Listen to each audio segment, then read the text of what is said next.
Kita beralih ke Jawa Tengah. Seleksi perangkat desa di Kabupaten Sragen, Jawa Tengah diwarnai berbagai polemik. Terbaru, kantor Kelurahan Kebon Romo, Kecamatan Ngerampal, Kabupaten Sragen, dikirimi selebaran surat misterius. Bahkan terdapat kata-kata yang tak pantas yang tertulis di dalam surat tersebut.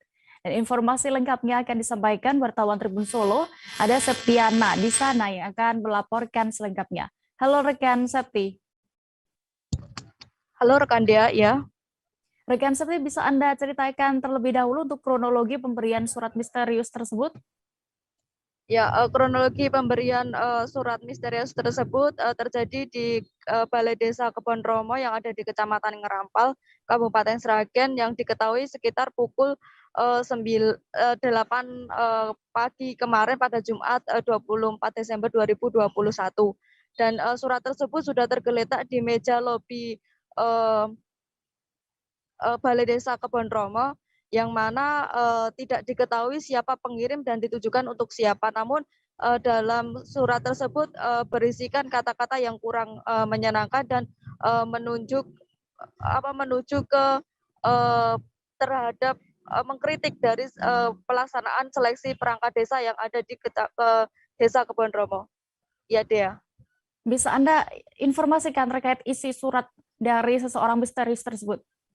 Isi surat tersebut diberi judul Balada Desaku, yang berisikan banyak kritik terhadap pelaksanaan seleksi perangkat desa yang ada di Desa Kebon Romo. Di situ terdapat juga mengatakan bahwa kepala desa maupun perangkat desa lainnya tengah melakukan pungli dan tidak bermain atau tidak melaksanakan seleksi perangkat desa secara jujur. Ya, lalu buntut dari adanya surat misterius ini, Septi, apakah ada peserta yang sebelumnya mengikuti pemilihan seleksi perangkat desa ini yang ingin membuktikan adanya kejanggalan?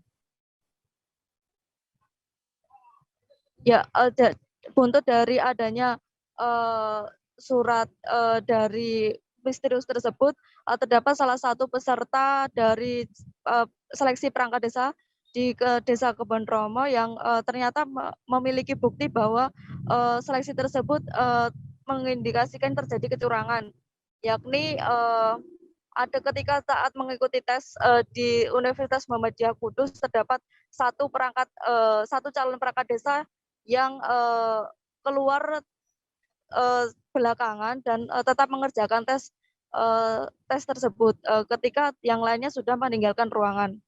Dan kemudian hal itu dicurigai oleh peserta lainnya, yang mana dicurigai akan memenangkan seleksi perangkat desa kali ini. Dan setelah diumumkan pada hari Selasa lalu, ternyata dibenarkan bahwa perangkat desa tersebut dimenangkan oleh orang yang dicurigai oleh peserta lain tersebut.